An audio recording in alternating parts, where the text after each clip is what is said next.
Assalamualaikum warahmatullahi wabarakatuh. Kali ini saya akan mempresentasikan dasar-dasar perencanaan dan perancangan. Video presentasi ini untuk memenuhi tugas mata kuliah media sosial. Dan di sini ada Bapak Purnawa Syahrial Tadini STMT sebagai dosen mata kuliah media sosial, dan Ibu Retno Fitri Astuti STMT sebagai dosen mata kuliah dasar-dasar perencanaan dan perancangan. Dan di sini saya sendiri, Arbi Ramadan, mahasiswa Universitas Pelita Bangsa. Apa pentingnya dasar-dasar perencanaan dan perancangan?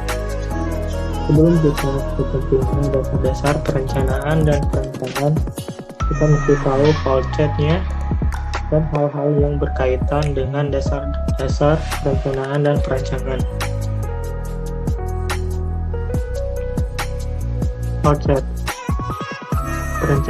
perencanaan sebuah tahap awal dari suatu pekerjaan atau objek yang akan dibuat.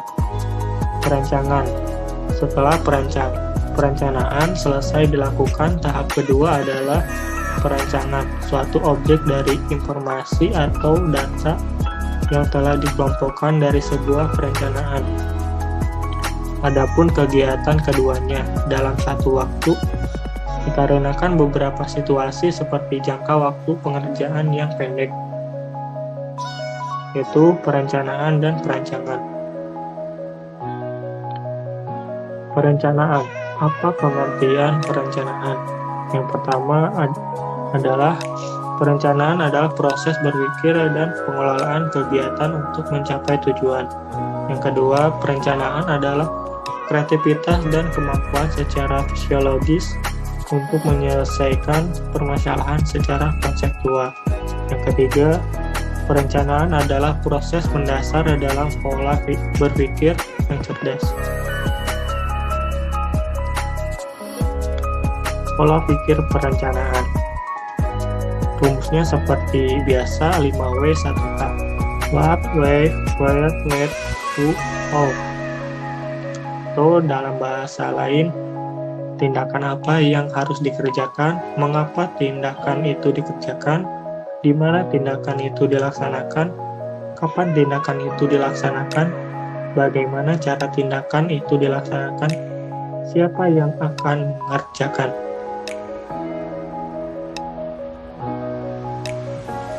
Dan selanjutnya, perancangan. Apa pengertian perancangan? Perancangan adalah suatu cara berpikir untuk bertindak dalam mengumpulkan, memilih, mengolah, analisa, menyusun, sintesa, serta mengambil keputusan dalam suatu rangkaian aktivitas yang terorganisir dan terintegrasi sehingga menjadi suatu satuan serta dapat dilihat dengan jelas peranan dan kaitan antara tiap-tiap bagian. Contoh proses perancangan arsitektur. Yang pertama adalah ide atau gagasan. Yang kedua adalah penyusunan program.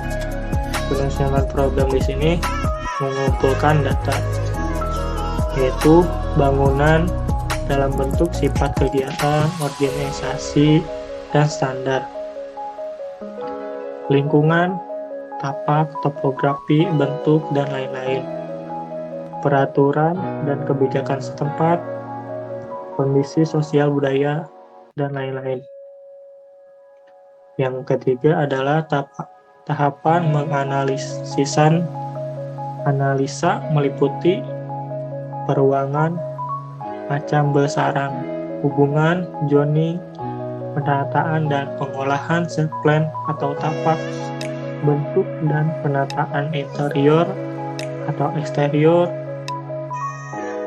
sistem mekanikal dan elektrikal, ekspresi bangunan, dan lain-lain. Yang keempat, perencanaan desain. Perencanaan desain harus menghasilkan gambar 2 dimensi dan 3 dimensi, video animasi, dan lain-lain yang mempunyai sifat representatif. di sini adalah poin utamanya, pentingnya dasar-dasar perencanaan dan perancangan terhadap mahasiswa.